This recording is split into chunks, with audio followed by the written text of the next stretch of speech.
Doja Cat did something that artists like Beyonce, Taylor Swift, or even Ariana Grande cannot do, and that's hate on their fan base. Now, let's get this straight. They can all hate on their fans if they want, but Doja did it in such a risky way. I don't think the other artists I named prior would even dare to, because their perfect public image is a large portion of why they are so successful. Now, I think a lot of the surrounding Doja Cat hating her fans and selling her soul has kind of died down. She's released her fourth studio album, Scarlet, and time has passed and a lot has transpired over the months since the peak of Doja's drama, and I want to have a discussion about it. And I know I've already made 2 videos about Doja Cat and her hating her fans arc and her supposed downfall. Also watch those videos if you haven't already. I know you're probably tired of me talking about her, and thanks for coming back again. But for those who are like, oh my god, another video about Doja Rat.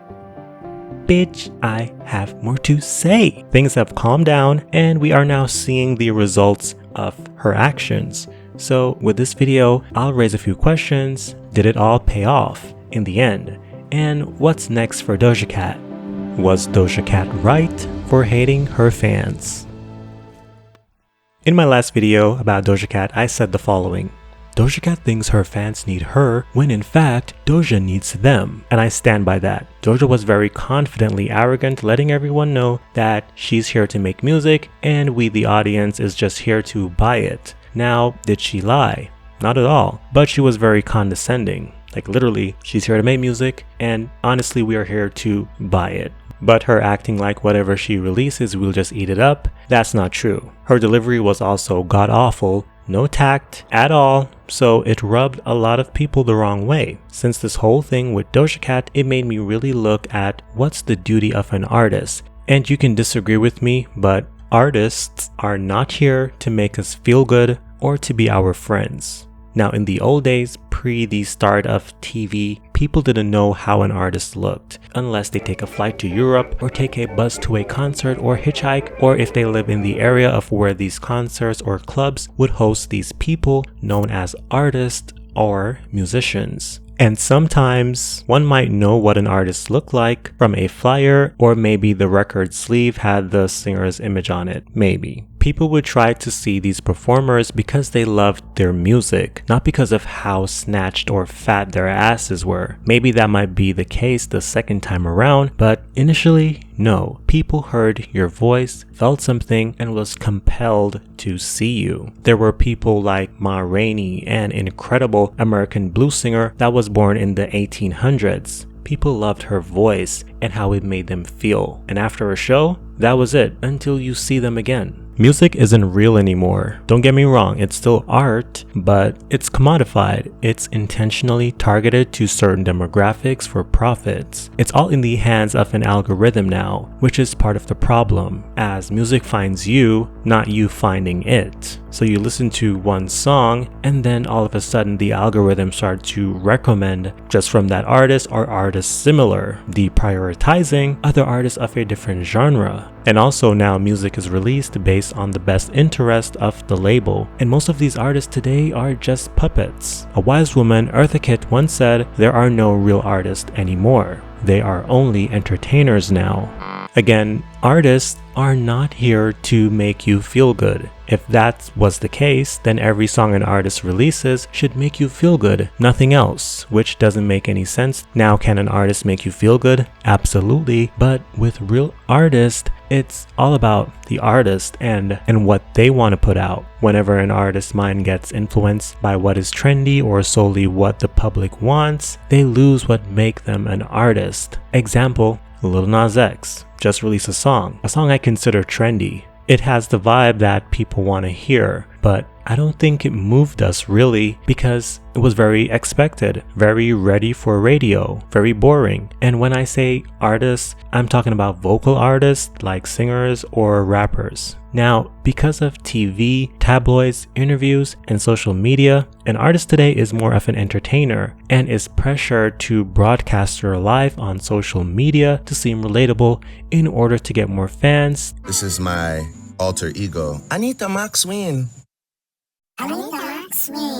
This was what Doja Cat represented. The goofy, relatable girl on the internet. She's just like me. That's what she represented. And Doja Cat is also the I got famous because of the internet archetype to a bona fide celebrity. Having so much people easily watching you on the internet and being able to talk to you and that said person making goofy replies to seem like the relatable homeboy or homegirl will take a toll on that person eventually. Eventually, they might snap. No oxygen. When your so-called fans on the internet turn on you. And this is what happened to Doja Cat. And it's not just Doja Cat. We see this play out with Cardi B recently as well.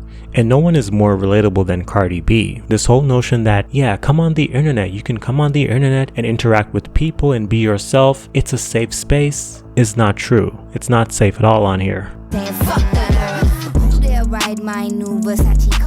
Doja Cat is by far one of the most interesting artists out today that is under 30, and part of it has to do with how she really flipped her persona, image, and also flipping the world off. Yes, her delivery was awful, but at the same time, she did a very ballsy thing by telling us how she really feels, and in today's society, more specifically on the internet, no one does that anymore. Most just come on the internet and spew out the popular opinion and gets praised for it. A lot of our favorite artists, major artists, would never do what Doja Cat did in fear of losing endorsement deals or their careers because their personas are tied so closely to the public's perfect perception of them, the perception that they helped to cultivate. Doja Cat doesn't hate her fans. I think the Doja Cat hates her fans statement is just an easy thing to say, especially if you weren't a fan or you were just a casual listener of her music, because yeah, she did went off on some of her fans, but again, we live in such an extreme world today, nothing is what it really seems anymore. Instead, everything gets blown up 1,000 times more and becomes truth because it's what everyone is saying. Even trusted media does it. For the most part, what I saw was a girl unraveling on the internet.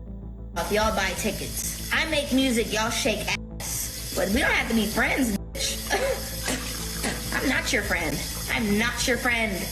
I want you to know that. I'm gonna solidify that right now. I am not your friend. You're such a idiot. I'm not your friend. I make music and you like it. And if you don't, cool, great. I don't give a shit.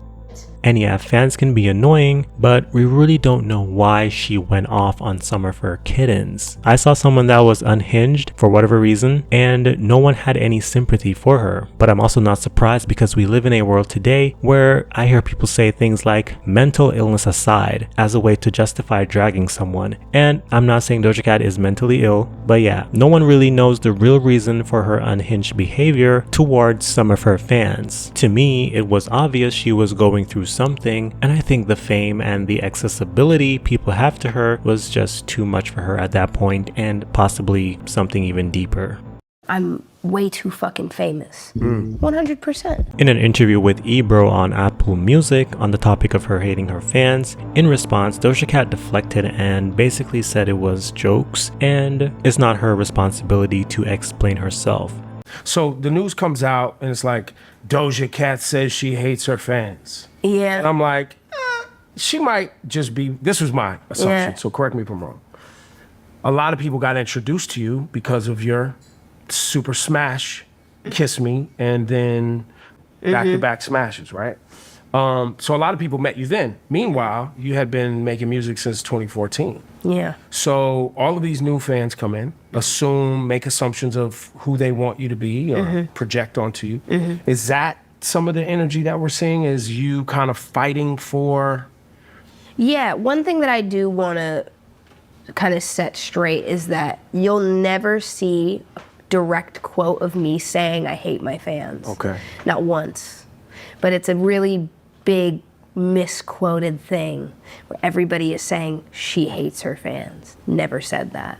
But I do like to play with that as a meme. It's definitely something. And I know that like people who get it, and I'm fine with that. I don't need to like have to explain my sense of humor or explain comedy to anyone.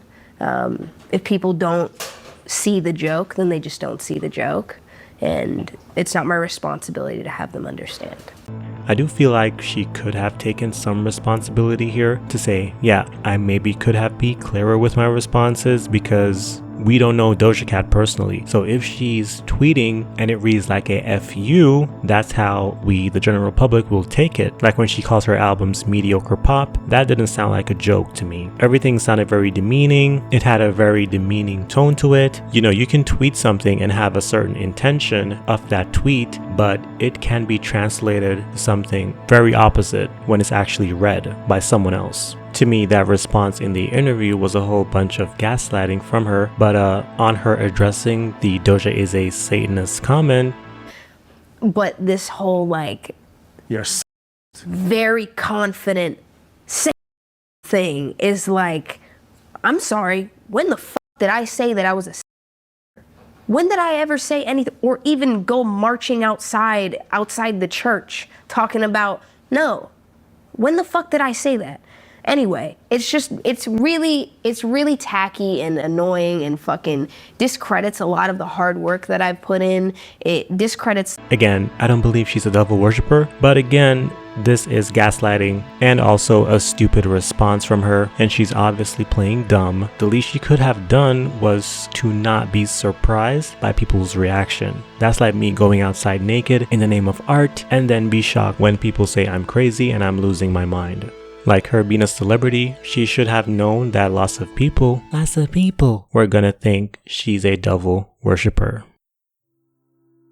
Scarlet, Doja Cat's fourth studio album, was released on September 22nd, 2023, a primarily rap album with a little bit of pop and neo-soul influences. Personally, I like the album. Again, it's a rap album, and I think this is why a lot of her fans or people who were used to her did not like this album. Personally, again, for those who are saying the album is trash, just say you don't like rap. It's okay. On the album, the artist also responded to the backlash she was getting from the public on FTG. Doja Cat is just releasing her rage on Stan Twitter.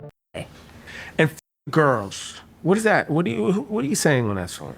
The Girls is about, it's just like it's more like Stan Twitter. Like it's me saying Stan Twitter, because there's that obsessiveness behind it, all the malice towards women in Stan culture, like the condescendingness of people being like mother, oh my god, queen, mother, and calling women mother and expecting them to give and deliver and serve for the purpose of just serving and not just expressing themselves. Like there's this weird ass like, ugh, it's so weird. And then in the same breath they'll insult that person as well as calling them mother. Like they make fun of them and shit like that. It's like not real. None of that shit is real. So that's kind of what The Girls comes from. And I totally agree with her stance here. The fans on Twitter is just weird. All they do is praise and tear down who they don't like. You can check the comments under any music/chart related posts, and it's a bunch of stans going back and forth talking about Cardi B tanked. Even when the post's not even about Cardi B, they're talking about Cardi B tanked. They're talking about Nicki Minaj this, and like too many kids are on Twitter. On the leading track, Paint the Town Red,